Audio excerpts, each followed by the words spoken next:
selamat sore pemerhati politik Amerika. Jumpa lagi dalam acara Ngopi Americano, ngobrol politik Amerika bersama saya Iwan Nasruddin dan rekan saya Iwan. Oke, sore ini kita mau ngobrolin apa, Wan? ya. Nggak biasa Pak ya, karena ini mungkin agak sedikit jauh dari proses pemilu ya Pak ya, mengenai shutdown yang akhir-akhir ini muncul di media. Mungkin pendengar mungkin belum tahu ya bahwa shutdown itu emang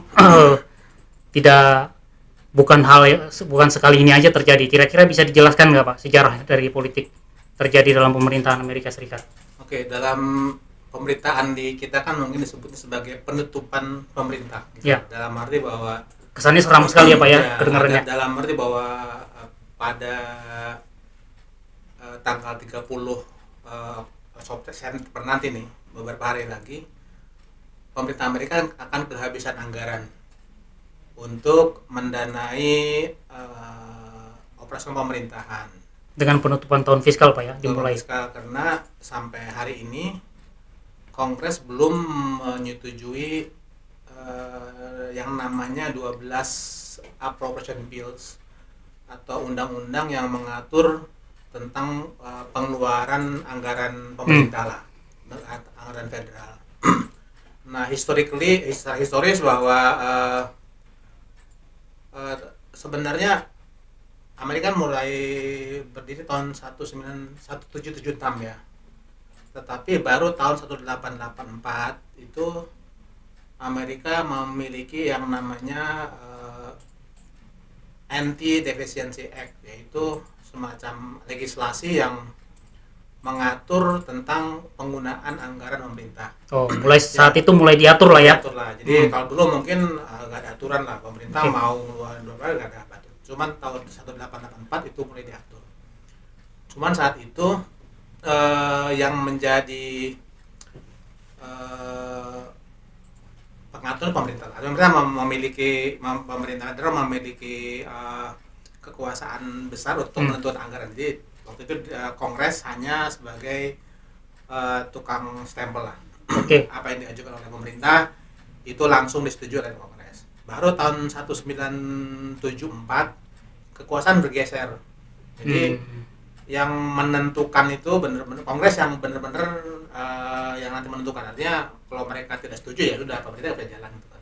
Nah, disitulah sebenarnya mulai adanya, jadi setelah 200 tahun aturan anggaran pemerintah itu diputuskan, baru tahun 76 itu benar-benar terjadi shutdown. Meskipun saat itu mungkin cuma sehari 2 hari gitu kan. Yang paling lama itu kan tahun 2019 34 hari. Era Trump Pak ya. Oke. Jadi mulai 76 disitulah mulai terjadi perpindahan kekuasaan untuk memutuskan anggaran ini bisa goal apa enggak gitu ya. Terutama karena saat itu juga Kongres sudah mulai terbelah lah ya, artinya mulai ada polarisasi di Kongres. Kalau dulu mungkin Kongres ada juga Partai Republik, ada Demokrat, ada partai lain, tetapi masih akur lah, artinya ya udah deh kita setuju aja apa namanya mulai tahun 76 74 lah ya, itu mulai ada tarik-tarikan antara Partai Demokrat dan Republik sebagai partai mayoritas di Kongres. Oke. Terkait ini kan sebenarnya kan kepentingan juga ujung-ujungnya Pak ya, bahwa apa yang dilakukan oleh pemerintah menjalankan fungsi pemerintahannya ya, dia butuh anggaran yang istilahnya ada perubahan untuk tahun fiskal berikutnya. Ya. Oke. Nah, mulai rame itu saya lihat menurut Pak Didin mulai kapan itu bahwa ini mulai menjadi perhatian warga Amerika, karena emang kalau dulu kan karena berlangsung dengan sekejap otomatis ya sudahlah gitu kan, itu hanya glitch saja. Jadi meskipun dimulai pada era Presiden Ford ya pada tahun 76, tapi sebenarnya yang dianggap sebagai shutdown itu mulai tahun 81 di era pemerintahan Ronald Reagan. Kenapa? Karena saat itu Republik ya waktu itu ya. Karena saat itu sudah mulai ada for law ya, artinya dirumahkan, ada PNS atau pegawai federal yang dirumahkan. Jadi saat itu ada sekitar hampir 250.000 orang. Banyak juga, Pak. Ya, pegawai pemerintah federal yang dirumahkan karena pemerintah tidak punya anggaran untuk membayar mereka, dan yang bekerja pun tidak dibayar gitu kan. Tetapi biasanya mereka nanti ada semacam ada semacam dirapel istilahnya. Rapel lah gitu. Okay. Setelah undang-undangnya disetujui, kemudian mereka akan mendapat kompensasi dari yang sebelumnya mereka tidak dibayar. Boleh diketahui boleh bisa info sedikit apakah ada waktu masalah waktu zaman 81 Pak ya yang mulai dirumahkan ya? Itu masalah apa Pak? Anggaran apa itu? Saat itu sebenarnya kalau awal-awal tuh ininya nggak terlalu spesifik lah ya, tapi mulai jelas itu ketika sebenarnya mulai polarisasi yang kuat itu ketika zaman mungkin Clinton ya. Karena ketika zaman Ronald Reagan sebenarnya kayak misalnya ketika awal era Ronald Reagan kawasan Amerika Selatan tuh masih dikuasai oleh Demokrat waktu itu kan. Ronald Reagan baru berpindah, sehingga istilahnya waktu itu Demokrat tuh kan masih identik dengan partainya orang-orang kaya, ya kan? Yeah. Nah baru setelah Ronald Reagan mengambil alih kawasan selatan Mississippi, kemudian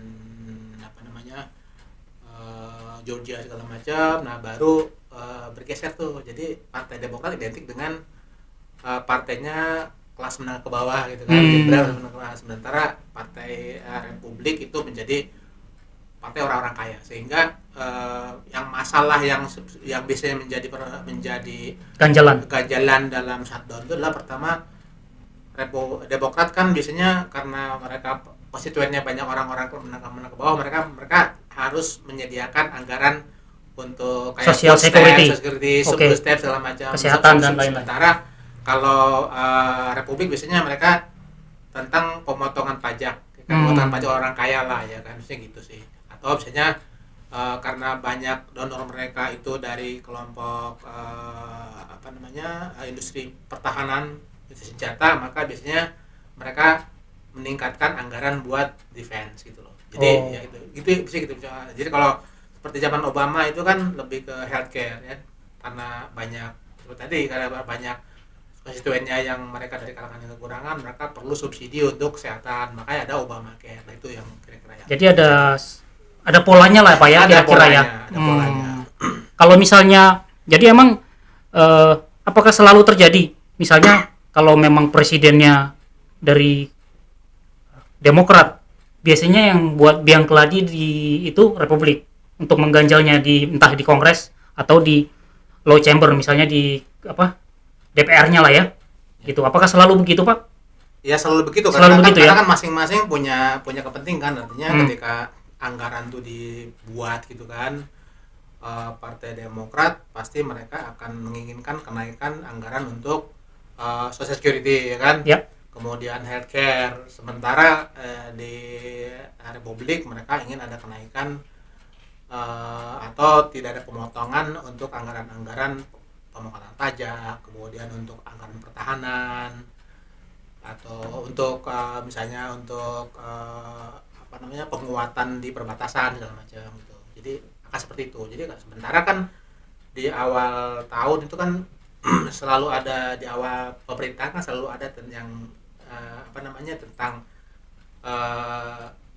debt ceiling, artinya batas bagaimana Amerika bisa menambah hutangnya untuk membiayai pemerintahan selama 4 tahun ke depan. Jadi emang kalau selain topik yang tadi Pak Didin bilang mengenai masalah social security, medis, terus ada juga mengenai debt ceiling itu ya. Itu yang biasanya dipermasalahkan oleh Kongres. Itu lebih besar karena kalau shutdown itu kan hanya terbatas pada anggaran pemerintah.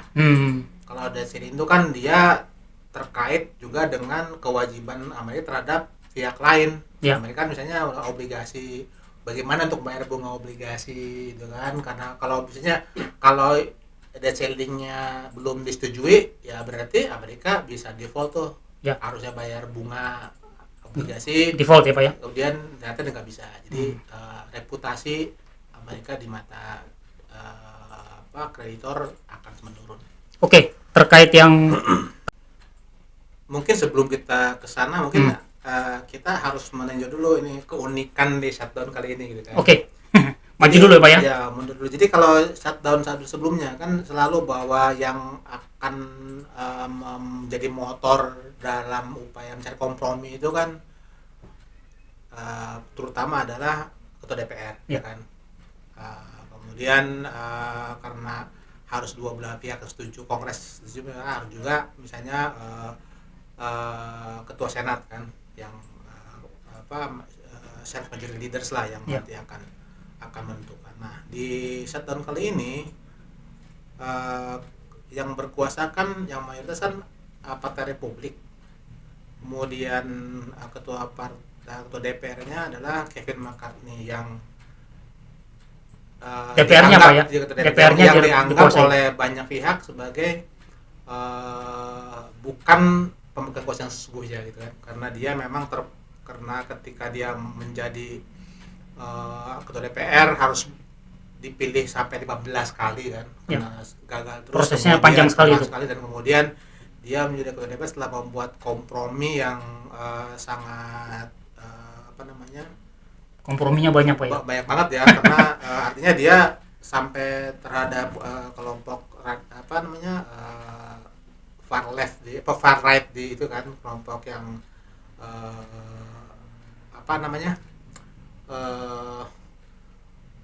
ya kelompok inilah radikal dari dari Republik dan radikal dari Partai Demokrat. Enggak, dia dengan Republik. Oh iya.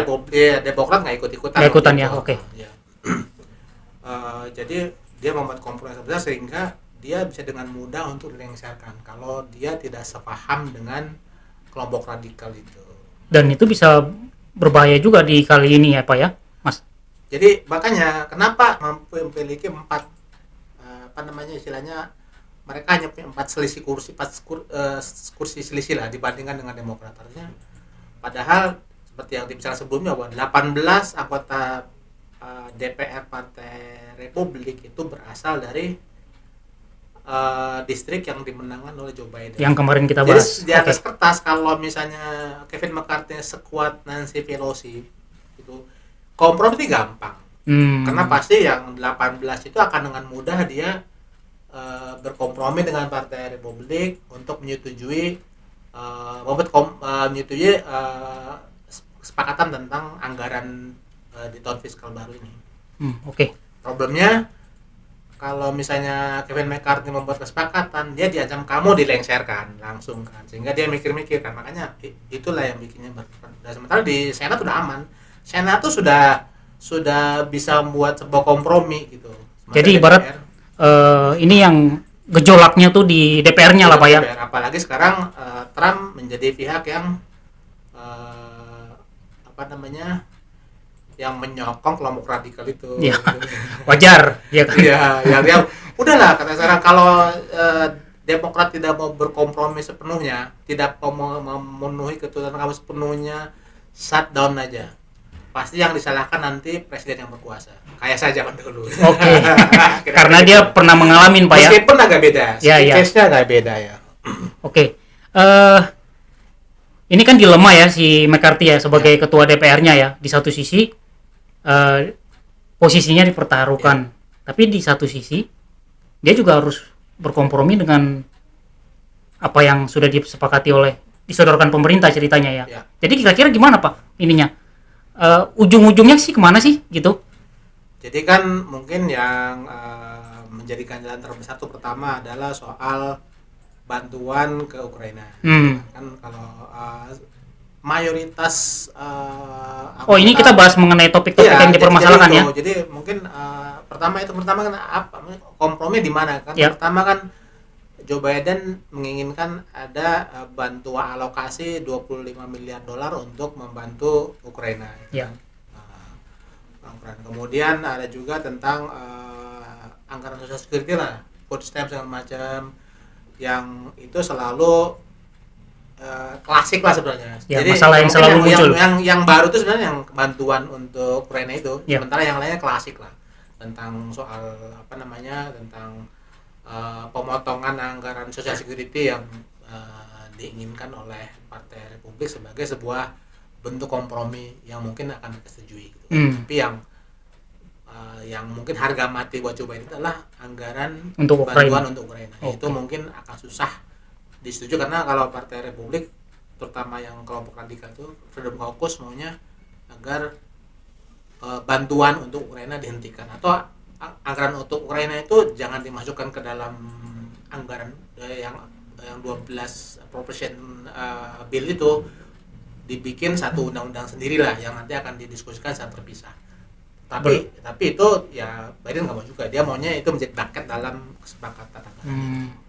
Ya cukup alot berarti ya, bakal cukup alot ya, bisa jadi ya. Ya bisa, karena memang si Freedom Caucus merasa bahwa pertama adalah mereka memang kelompok yang tidak mau berkompromi lah. Terbukti dari bagaimana pemimpin mereka sendiri itu kan, Kevin McCarthy bisa perlu 15 kali voting. Itu pertama kali dalam 100 tahun gitu kan.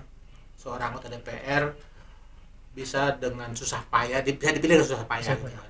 Artinya itu banyak kepentingan di situ. Kepentingan di situ. Jadi mereka udah nggak peduli, ya udah cut aja. Karena mereka merasa aman di distrik mereka nggak peduli yang terjadi di tempat dan pemerintahan. Ya itulah politik kan begitu. Ya. Balik ke keuntungan, Pak. Kalau kita bandingkan dengan yang sekarang, kejadian ancaman shutdown dengan masa era Trump. Di Trump berapa kali Pak ya waktu itu ya? Trump itu 2 kali. Dua kali ya? Yang sehari itu. Cuman yang sekali cuma sehari. Ya, cuman yang paling itu yang fenomenal itu yang itu ya. 2019. Yang masalah meminta anggaran untuk membangun tembok Meksiko. Ya emang itu luar biasa sih bagi saya. Jadi kalau DPR yang itu kan dari Demokrat itu kan setuju hanya 1,5 miliar dolar anggaran untuk untuk tembok perbatasan, sementara Trump mintanya 5,7. Jauh sekali. Selisihnya jauh sekali. Makanya Trump ya udah, saya nggak mau tanda tangan. Waktu itu dia veto ya? Dia veto kamu tanda tangan. Jadi itu berlangsung sampai sebulan lebih, 34 hari. Meskipun akhirnya karena didorong beberapa pihak dan merasa bahwa waktu itu polling menunjukkan bahwa yang disalahkan itu adalah Trump dan Partai Republik, akhirnya Trump mengalah. Dia menyerah dan akhirnya menyetujui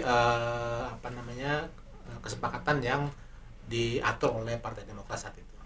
Dan yang diuntungkan untuk proses berikut pas pemilu, Trump juga rugi ya waktu itu ya. Apakah itu berpengaruh, Pak? Ya waktu itu kan sebenarnya agak susah karena kan di tahun 2020 2021 ya kan 2019 2020 itu yang dominan kan COVID. Iya benar. Nggak terlalu susah mengukur itunya ya, karena yang parameternya itu adalah bagaimana COVID membuat perekonomian AS terpuruk ya kan, jutaan orang kena PHK, kemudian orang-orang banyak ratusan ribu orang meninggal, jadi susah gitu. Iya. Tapi yang mungkin kalau kita melihat ke sebelumnya ketika di era Obama tahun 2013 itu juga lama Pak ya? Itu lama, itu sebenarnya 16 hari sih. Ya, 16 hari. Waktu itu kan yang menjadi persoalan itu ada Partai Republik maunya tidak ada anggaran untuk Obamacare, ya kan?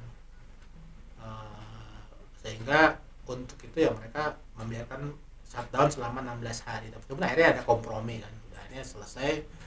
Dan kenapa selesai? Karena polling pun menunjukkan bahwa publik menyalahkan Partai Republik ya. Jadi justru Demokrat kehilangan 13 kursi di DPR. Nah, itu menarik itu. Kenapa Pak? Dan 9 kursi di Senat. Ya. Pertama adalah ada istilah mengatakan bahwa 1 year in politics is forever. Jadi pertama bahwa setahun itu lama banget sehingga orang lupa. Banyak isu sehingga shutdown tuh dilupakan. Ya kan? Dan lupalah orang shutdown karena itu kan setahun kemudian. Iya. Terus yang kedua, isu yang dominan di di midterm election itu atau election itu selalu ekonomi itu selalu nomor satu, ya kan. Jadi karena masyarakat tidak puas dengan perbaikan ekonomi oleh Obama, ya akhirnya kehilangan kursi lagi setelah kehilangan kursi 63 kursi di 2010 midterm 2010. Nah, kehilangan lagi 13 kan, makanya waktu itu banyak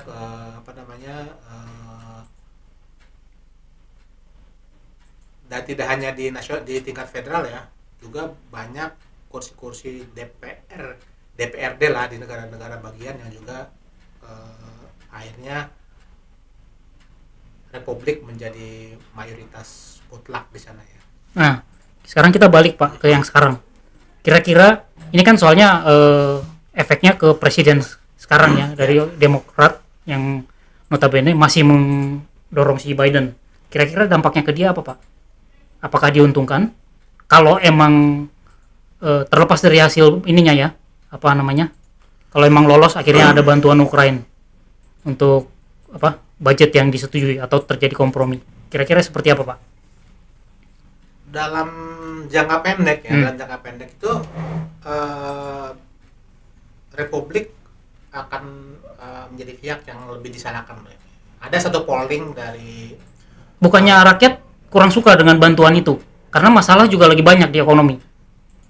Tiba-tiba nanti masih terus jalan, nggak senang dong rakyat. Tetap itu menjadi menjadi persoalan yang terpolarisasi ya. Mayoritas Demokrat mendukung bantuan tetap Ukraina, seperti itu. Mayoritas Republik tidak mendukung gitu kan. Tetap secara umum gitu, secara umum mayoritas Amerika mendukung bantuan terhadap Ukraina. Gitu. Nah, terkait dengan shutdown sekarang, jadi ada satu polling dari Morning Consult yang menunjukkan bahwa 34% masyarakat Amerika itu menganggap bahwa kesalahan terbesar kalau terjadi shutdown adalah di Partai Republik. Joe Biden 23%, kemudian Partai Demokrat kalau tidak salah 14%. Artinya ini polling terakhir Pak ya? Polling terbaru. Yang sebelum shutdown terjadi, kalau shutdown terjadi maka siapa yang paling banyak disalahkan, yang paling banyak bersalah, maka yang sepertiga pemilih AS mengatakan bahwa itulah Partai Republik. Berarti kalau bisa disimpulkan emang ini masalah Partai Republik ya, karena memang ada golongan ekstrim yang emang sangat ngotot untuk melakukan itu. Ya. Meskipun publik tidak terlalu mengetahui tentang pertentangan di internal Republik. Oh gitu ya. Mereka nggak terlalu paham itu. Gitu. Jadi pokoknya tapi karena melihat bahwa yang membuat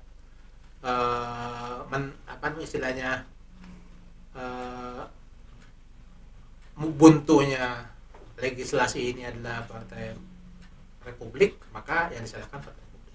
Tapi masyarakat tidak tahu bahwa di dalam internal Partai Republik terjadi polarisasi lah antara yang kelompok radikal dengan kelompok moderat. Karena sudah polarisasi itu udah makin menguat ya jadinya ya. Jadi makanya selalu begitu aja hasilnya. Oke. Tadi kita sempat membahas mengenai dampak ya Pak ya. Kan ujung-ujungnya kan kalau dampak ekonominya berasa, yang disalahkan adalah pemerintah yang berjalan kan. Kira-kira berdasarkan kejadian yang dulu, ya kita nggak usah terlalu mundur jauh lah, mulai dari Clinton atau Obama dan Trump ya yang terakhir kena shutdown ya. Itu dampak ekonominya sebesar apa sih Pak? Dan di era mana yang paling besar itu dampak ekonominya? Ada risetnya nggak kira-kira? Jadi kalau di masa Obama itu menurut kalkulasi, jadi ekonomi Amerika mengalami kerugian sebesar 24 miliar dolar. Besar juga ya? Kenapa? Karena mungkin sebagai contoh simpel ya. Salah satu lembaga yang mungkin harus berhenti beroperasi ketika shutdown adalah lembaga riset atau lembaga yang misalnya kayak kalau kita misalnya LPOM misalnya ya. Jadi mereka yang bersertifikasi tentang makanan. Jadi misalnya kan mereka sangat ini dengan food security ya. Jadi misalnya harusnya satu produk itu dicek keamanannya, kemudian segera masuk pasar. Nggak jadi. Nggak jadi, berarti kan Rugi, pasar nggak ada. Ya. Jadi satu hari bisa sebesar 1, miliar dolar lah. Karena ini contoh simpel, kan banyak aspek lah ya. Ya. Contohnya misalnya sekarang dengan sedikitnya petugas di bandara Yang terlayani juga dikit ya. Sedikit kan. Ya. Sekarang orang susah bikin paspor. Mungkin yang harusnya wisatawan ke AS proses visanya mandek. Iya benar. Ya kan, orang berkunjung ke misalnya apa National Park atau ke museum, petugas yang nggak ada, itu kan tiketnya berarti kan nggak ada yang beli kan, gitu. Jadi kira-kira banyak lah. Iya karena saya pernah baca juga waktu shutdown di mana ya, penjaga perbatasan akhirnya cuma satu ya, di, gitu, gitu. di Kanada sama Amerika. Jadi separah kan, itu ya. Separah itu. Karena kan kalau mereka memilih kerja atau memilih di rumah kan, kerja nggak dibayar, artinya nggak dibayar kan, di rumah nggak dibayar, tapi mereka sama-sama bisa dirapel gajinya, mending di rumah lah gitu kan. Iya, mending di rumah saya bisa kerja ngapain ya gitu ya, ada uang jajan ya, lebih produktif gitu lah. Ya nah kira-kira kalau dibandingkan yang kemarin ya kan, Trump itu paling lama ya, hampir sebulan lebih, 34 hari ya 34 hari, terus Obama setengah bulan. Nah kira-kira yang sekarang ini potensinya seperti apa Pak? Bisa cepat kalau dengan konstelasi saat ini? Ya tergantung sama McCartney lah. Kalau dia mau menjadi martir, ya udah saya korban lah ya. Meskipun beberapa kali mana nih, udah lu gua pecat aja gitu loh. Mengingat dia berhadapan dengan orang-orang militan ya. Orang militan. Jadi kalau dulu kan misalnya untuk bisa melengsarkan ketua DPR atau ketua partai di DPR ya, itu kan harus ada apa namanya istilahnya, ada voting mayoritas lah ya. Voting kalau mayoritas setuju. Nah, sekarang enggak. Pokoknya seorang anggota Freedom Caucus kelompok radikal itu tidak setuju, berarti sudah gitu loh. Artinya bisa dilengsarkan karena itu kesepakatan dia dengan kelompok itu ketika akhirnya dia bisa menjadi ketua DPR. Berarti sangat kritis buat si Kevin McCarthy ya. Iya. Mengingat kalau dibandingkan Pelosi kan sangat adem ayem ya, dia sangat kuat lah ibaratnya. Karena Pelosi itu bisa menguasai semua kelompok bisa dia kuasai gitu loh. Sementara McCarthy itu dianggap sebagai salah satu anggota DPR terlemah dalam sejarah Kongres Amerika. Karena prosesnya juga karena memang berlarut-larut ya proses pemilihannya. Dan korbannya kan sebenarnya kan sudah ada 2 korban Freedom Caucus kan, dulu si Boehner kan satu, kemudian kedua yang Paul Ryan. Mereka ini harus resign. Oh gitu, mereka memilih resign ya. Ini problem laten di Partai Republik bukan sekarang aja. Itu dari ketika zaman Boehner sama Ryan itu sudah terjadi. Jadi bisa terjadi dia akan resign Pak ya? Mungkin ya? Mungkin aja. Jadi kalau memang dia sudah istilahnya udah males banget juga dia. Itu kan resign aja. Dan itu kan menjadi masalah baru juga bagi partai Republik. Siapa yang nanti bakalan jadi ketua DPR kan? Padahal harus dari Republik kan? Harus dari Republik. Iya. Secara konvensi Republik, DPR yang mayoritas Republik tidak efektif bisa aja. Pernah terjadi Pak? Tidak pernah yang dikuasai oleh sebenarnya, tapi secara teoritis bisa aja. Bisa aja ya. 18 anggota DPR Republik membelot, ya bisa mengangkat siapa ketua DPR ketua minoritas Partai Demokrat, bisa aja nanti. Bisa aja ya. Ibarat kayak Demokrat bilang nggak beres juga, ya sudah kita kerjakan bareng. Iya menarik. Nah mengenai ini kan masalahnya kan kipas-kipasnya Trump masih berhembus ya, mempengaruhi hal itu. Nah kira-kira kita sedikit menyinggung ke kandidat. Kira-kira ada komen-komen menarik Pak dari kandidat-kandidat dari Republik mengenai ini? Apakah mereka mengambil jalan aman, tidak mau berkomentar demi peluang mereka di pemilihan nanti? Karena yang benar-benar vokal kan hanya Trump ya. Saya kira ada satu ya Nikki Haley yang dia menganggap bahwa shutdown pemerintah itu tidak bertanggung jawab lah. Jadi harusnya DPR Partai Republik bertanggung jawab agar mencegah terjadi shutdown gitu. Ada saya nangkap tuh satu, yang lainnya mungkin nggak terlalu terdengar. Jadi bang dia salah satu apa namanya, mungkin saya belum tahu nih si Chris Christie ya, Ya. yang dia sering berseberangan. Saya tahu ya, yang pernah saya dengar tuh Mickey Haley mengatakan dia mengecam ancaman shutdown itu. DeSantis no comment. DeSantis belum pernah lihat. Oh. Dia pusing dengan politik yang terus. Ya karena bagaimanapun roadmapnya harus diperhatikan Pak ya. Karena DeSantis kan basically ininya sama, konstituennya kan. Ya. Oke. Jadi menarik nih karena emang meskipun cukup merugikan di satu sisi buat Republik, tetap berulang-ulang dilakukan oleh mereka. Apakah mereka melakukan pola yang sama gitu selalu? Atau emang itu juga dilakukan Demokrat? Kira-kira satu tahun ini kan secara pemerintahan kan nggak bagus ya Pak ya. Ibarat kan mandek, hitungan sehari aja sudah merugikan, gimana sampai 1 bulan kayak Trump dulu gitu loh. Tapi tetap dilakukan. Ya mereka punya hitungan politik lah ya kan. Hitungan politik. Jadi kayak seperti kenapa waktu Demokrat membiarkan sampai 34 hari Iya. gitu ya kan. Kenapa? Mereka yang memegang kekuasaan di DPR waktu itu ya. Kan. Ya karena menurut mereka dengan begitu ya mereka diuntungkan secara politik. Yang dirugikan adalah Trump dan Partai Republik, dan terbukti tapi kembali lah saya bilang 2019 itu tidak susah untuk dijadikan acuan karena banyak variabel-variabel ya, terutama COVID lah ya. Meskipun memang ternyata kemudian Trump kalah, kemudian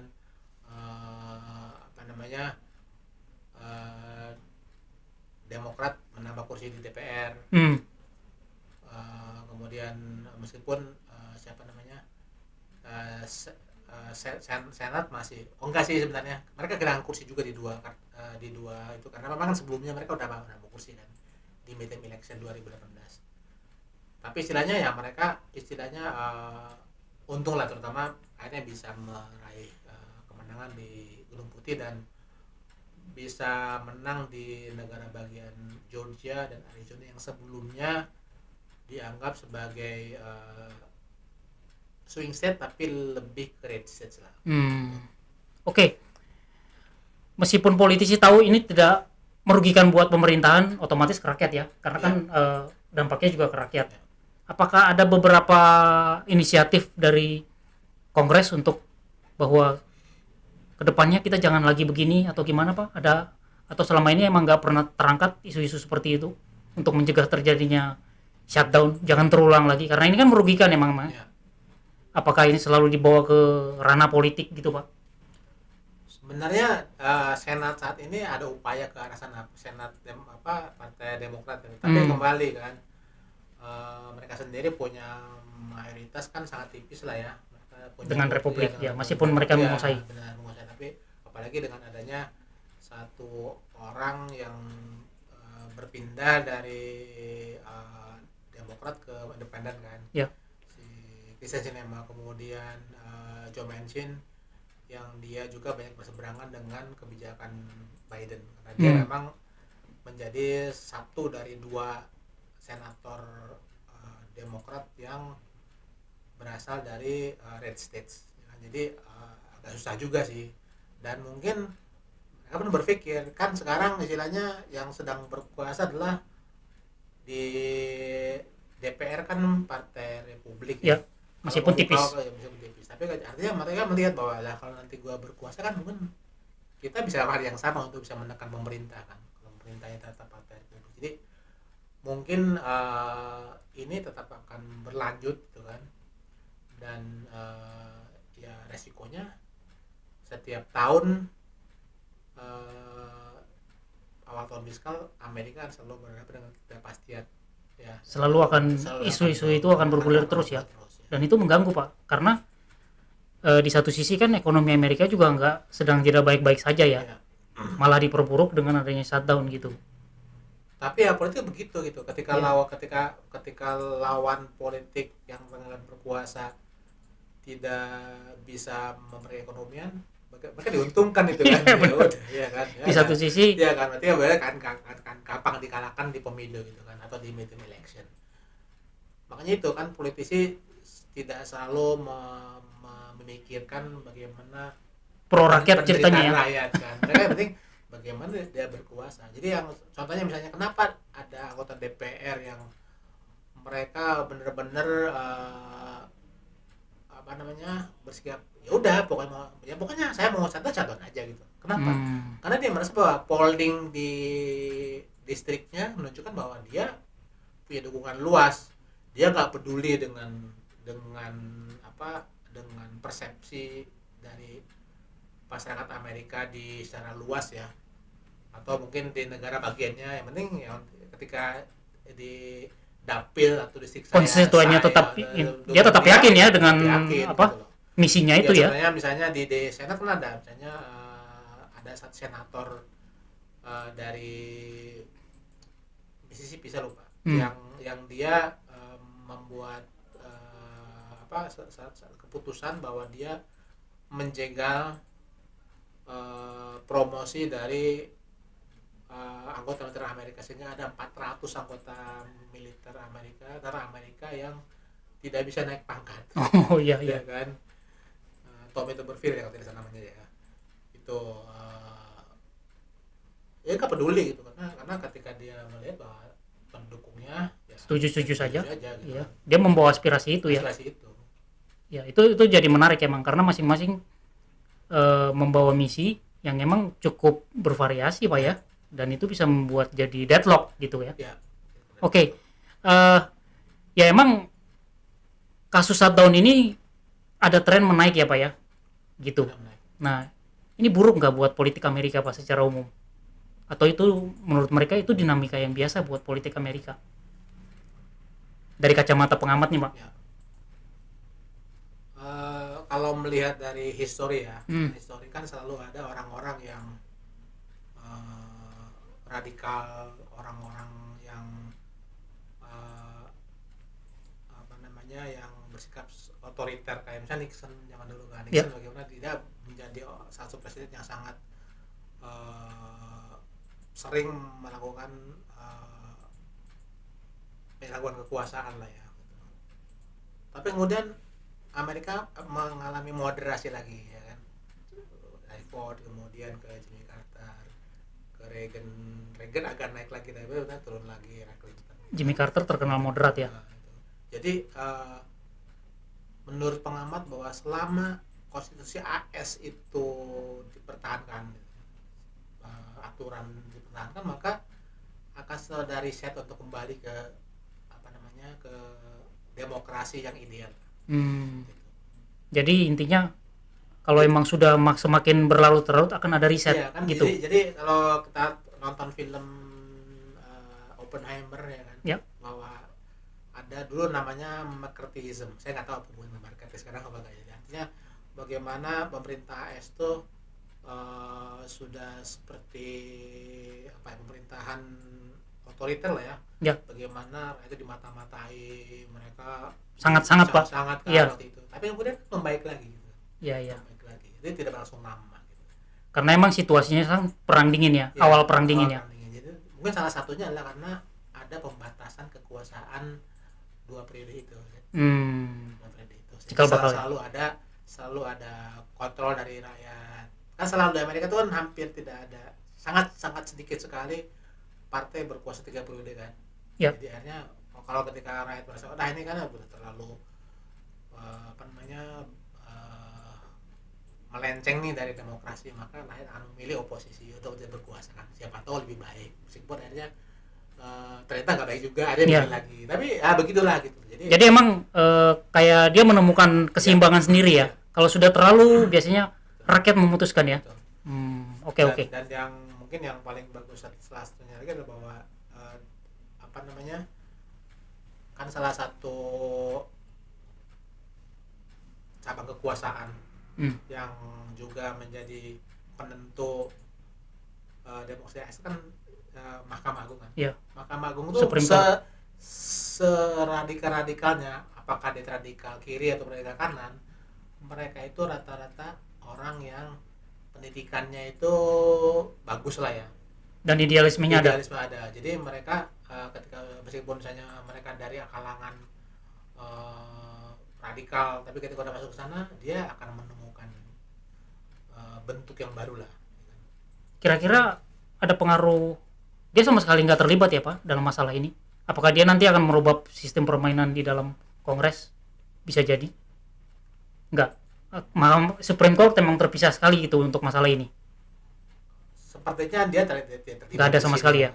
Karena anggaran itu kan itu urusan presiden dan pemerintah DPR dengan Kongres lah. Oke, ada lagi Pak kira-kira yang bisa disampaikan sebelum kita akhiri Ya paling bincang-bincang? mungkin di akhirnya kan kalau kita belajar dari shutdown sebelumnya, shutdown itu sering terjadi. Ini akan makin sering terjadi. Kan ini kan ke-22 kalinya dari mulai yang cuma 1 hari sampai 34 hari. Tapi akhirnya selesai juga. Jadi Tapi kan ada dampaknya Pak, dampak merugikan. Ya. Tapi selama apapun shutdown ini pada akhirnya akan berakhir ya kan. Badai pasti berlalu Pak. Pasti berlalu gitu ya. Itu menjadi bumbu politik Amerika lah. Itu yang membuat politik Amerika itu menarik. Karena apa namanya tadi tuh gitu kan. Semua mendapat kesempatan untuk menyampaikan aspirasinya. Betul. Oke, terima kasih Pak diskusinya. Kita ngopi dulu, lupa nih. Oh iya, Saking kita ngopi dulu. apa namanya tadi intens diskusi, lupa kita ngopi.